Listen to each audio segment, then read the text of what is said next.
When we go down to the material template here, all of these items can be filled out with material. At the onset, they'll all start as blank, and we have the option to import saved assembly lists, and it will automatically fill out that equipment. As long as we have assemblies saved for all these items, we can quickly go through and finish off our estimate here.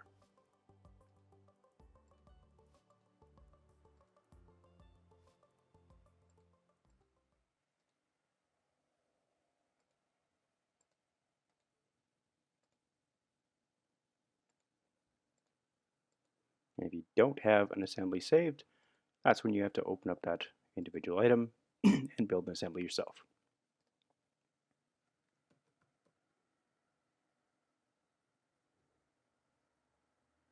You just look through our material list here, and you should be able to find all the parts and pieces you're looking for.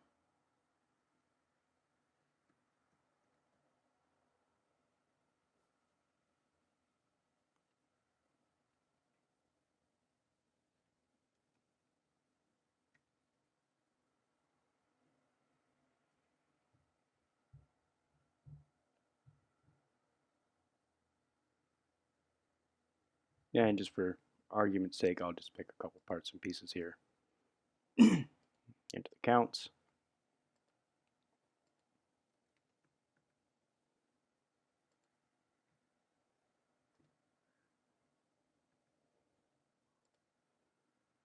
And you can also enter the pricing if you like.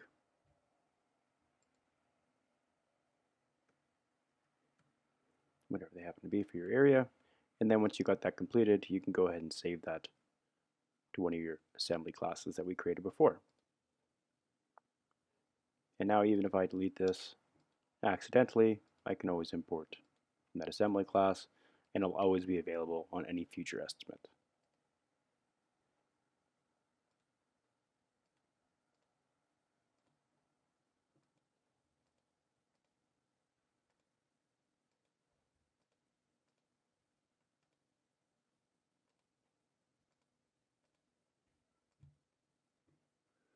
And as you can see, now my estimate is completely finished.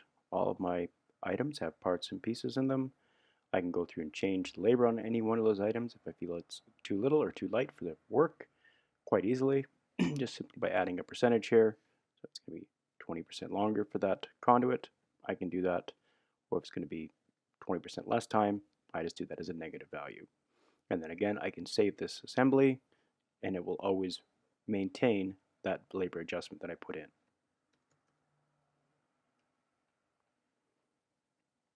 If I add a device here, if I'm missing something that's not on there that I want to incorporate, I can go through and add breakers, cables, what have you, quite easily. If I want to add a conduit wire, any feeders, I can add all those devices myself quite easily.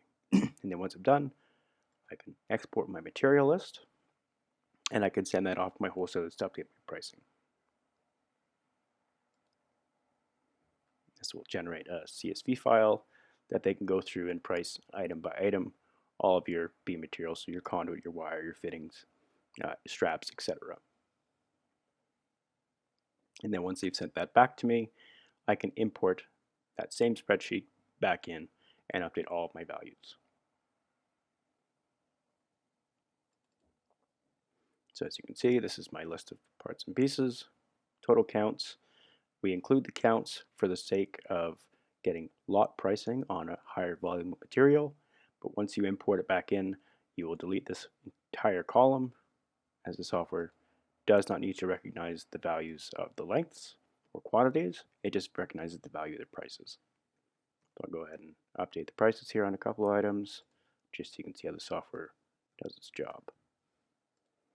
So just change those two values, and I can go ahead and save this as whomever it was that sent me this material sheet.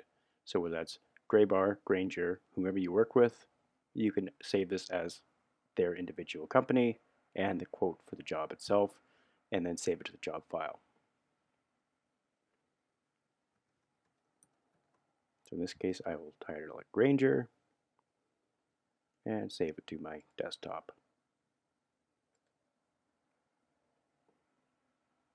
And once that's complete, I can go ahead and close that, go back to my estimate, and import my new pricing.